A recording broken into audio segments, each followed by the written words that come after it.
Hi there, gorgeous souls, and welcome back to my channel.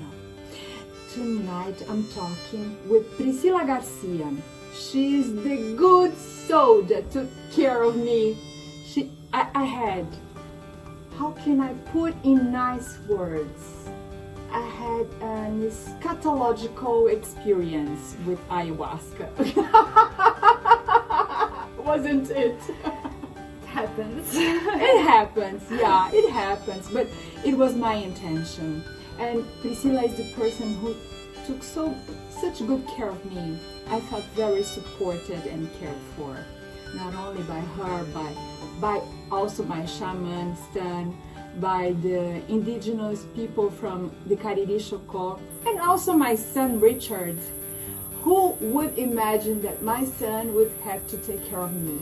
Pri, tell me, Pri, have you ever experienced something like that yourself? I normally say that there is you can't compare experiences in ayahuasca, but in some degree I can say that I had like very strong experiences, very similar to yours, in the sense of feeling that I'm gonna die, feeling that my body is not responding, or my body is doing something that I'm not planning. And nowadays I normally look to it like if my body is doing something that I'm not planning, maybe there's another force, there's something that's doing this.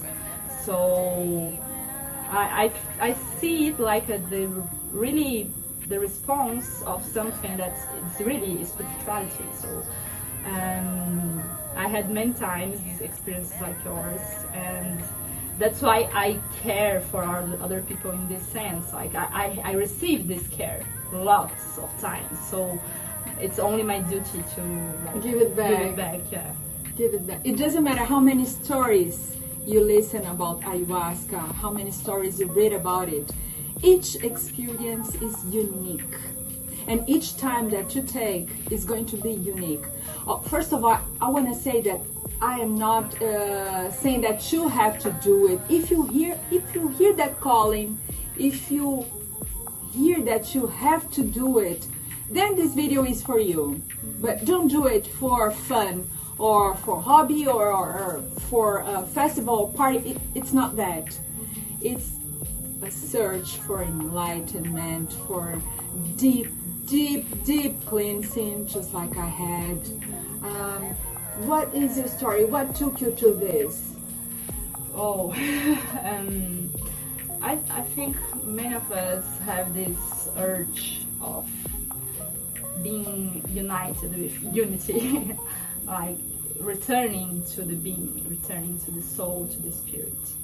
And many times in my life I felt like something was missing, and I was in a marriage for like 7 years, and I was not really happy, but I was not like sad as well. It was nothing or horrible happening, but I was not happy. And comfort zone. Yeah, exactly. I was just there and being miserable.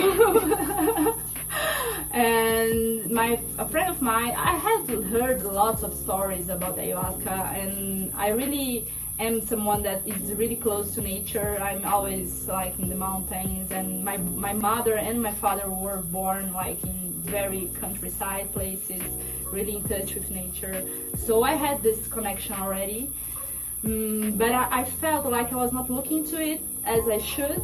Like, nature is beautiful, it's very good to be there, to be in the mountains, to be like walking and doing like trail, like hiking or something. But I was feeling like something was missing.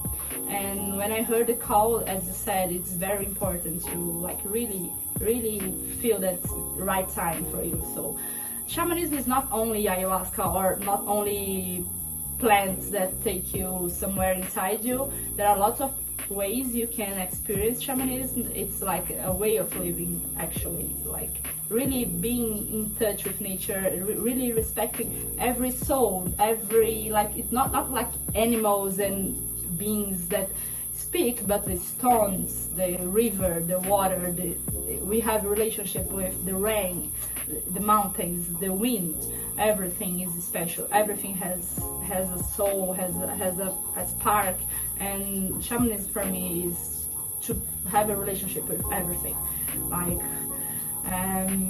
so when I heard this calling, I had no doubt. I really just listened to it and came here, and I was really lucky, as you were, like, to be here for the first time. Yeah, because that's another thing that's really important, is to be in a place that really is safe and with someone that's guiding you, that knows how to talk to the plants. Because only serve medicine, it's not enough. You can see things, you can experience things, but it's gonna be only experience. It's gonna be just maybe a good experience, maybe a horrible experience, but if you are not being guided, like with really a spiritual guidance, maybe it won't take you there, like to the... Yeah, but also it's not like you have somebody that's going to tell you what to do. It's not like this, that you have one guide that it's going to tell you. No, you are going to take the responsibility to be your own guide and to use what you've learned there during the plant medicine experience and integrate this into your life. Yeah. And not all shamans are alike, not all plant medicines is alike, and not all experiences are the same, and religion that uses plant medicine are the same. So you have to know all your W questions. What are you going to use? Where? In a safe environment. With who? Somebody that's trustful, somebody that has the knowledge to guide you through the hard times. Because sometimes, if you wish to heal trauma, imagine you want to heal trauma, just like my situation, a trauma of a relationship that was broken, and you want to heal in one night something that happened during years. Things are going to happen, are going to get very worse before they improve. You have to face your shadow side, all your demons. You have to have the guts to do it, and then you have to have the guts to use that in your normal life, because you are going to go back to your life. And you are a transformed person, but everybody there back are the same. They are the same people. How are you going to integrate this and bring that light and share that light with society and the people that you know? You have to know where, with whom, what, all the questions. Why? The most important one is why.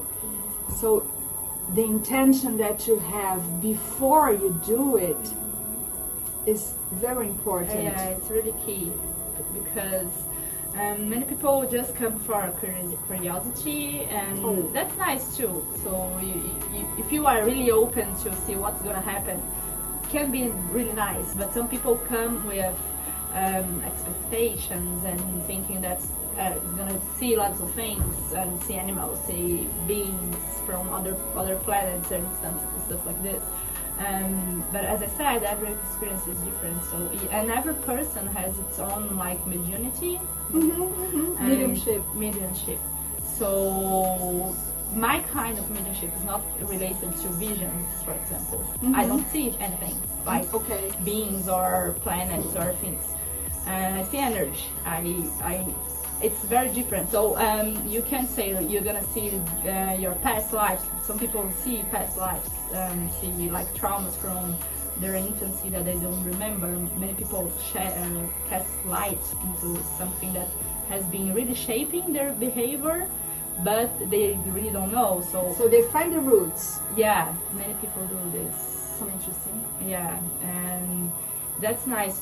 That's one thing that is really important here, because Sun does this kind of work. Like, you don't only come to like see your shadows and what you're gonna do with it after that. So yeah, integrate that to your normal life back home. Yeah, it's really the work you do on your life, on your day to day, that's gonna make some difference. So the next time you come, you're gonna come improved.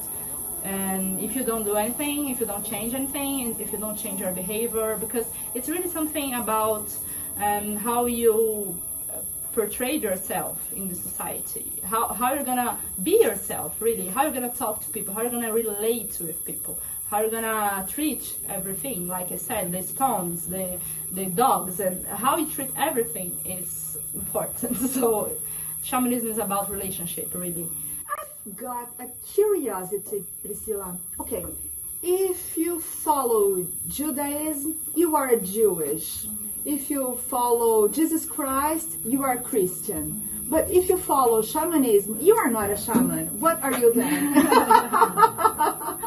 Yeah, that's interesting. Because shamanism is really a term, it's a word that's made from like the white people, like the people that are the colonizers that gave this name shamanism. So I normally look at it like there are all these traditions that are all around the world, like in Siberia, in Australia, in Amazon, in United States, everywhere, and in some way they kind of follow the same rules in terms of how you relate with nature, how you talk with the plants, how you cure.